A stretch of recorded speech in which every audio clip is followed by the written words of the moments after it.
Guys, I don't think I can attend any more of these HR training workshops. I feel like every time I attend one, my hairline recedes more than it already has. And at this point, I think I can make a pretty good case that it is an occupational health hazard for me to attend one of these sessions because it really does ruin my mental health. I don't know if it's just my luck, but I feel like for the past 10 years, we have been having the same conversations over and over again. And I don't know when people are going to finally move on. It's always this like, oh, but is it equality or equity?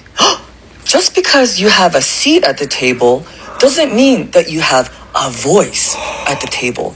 And every time someone says this kind of stuff, people are going to start clapping, reacting with those clapping hand emojis. And the key here is that all those hands match the color of their individual skin tones because that is diversity. And let me give you some professional advice here. And this is not just from personal experience, it's also supported by research.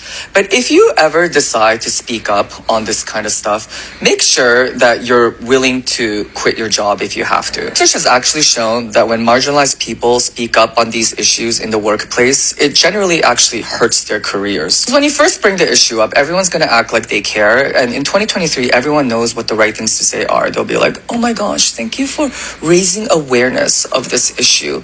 But then no one actually wants to do more work than they need to. And so nothing changes and you're just left feeling even more frustrated. On top of that, you're going to get labeled as a troublemaker of the company. And so people are going to distance themselves away from you. Or worse yet, they're going to try and collect evidence against you to get you fired. And when that happens, they'll say, oh, it's not because you called us out, it's because of your performance issues. I worked at a startup of about 50 people and 20 of them were managers because I guess that's how tech does things. And all 20 of the managers were white. And so I made this comment that like it is somewhat coincidental that all 20 of the managers of the company that make up half the employees are white, given that half the Toronto population are made up of immigrants. Maybe something else could be going on. When I brought this up, my director was like, thank you for your bravery. Thank you for bringing this to my attention. This topic is so important to me. And I was like, and not to be ableist, but like, we all have eyes here, right? Like, I couldn't have been the only one to have noticed this. Now, obviously, she herself didn't do anything, but the company did start a special interest group on topics related to diversity and inclusion. And at the first meeting, none of the managers showed up. And I was like, well, how are we supposed to change anything about this company when the decision makers are not here? And the CEO's explanation was that they wanted to create a safe space for us to talk things out. And they didn't want to make us feel uncomfortable. And I quit shortly after that. So once you go through enough of these motions, you realize that most of these people are all talk, no action.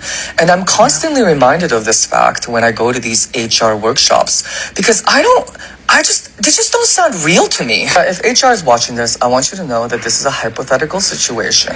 But in this workshop, a lady was making a comment, and while she was making a comment, a cat was walking on her screen. And she was like, oh, I'm sorry, my cat's in the background.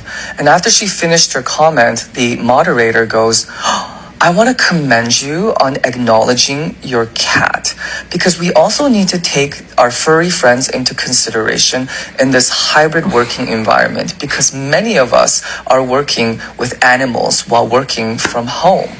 And I'm like, oh my God, I'm going to go bald.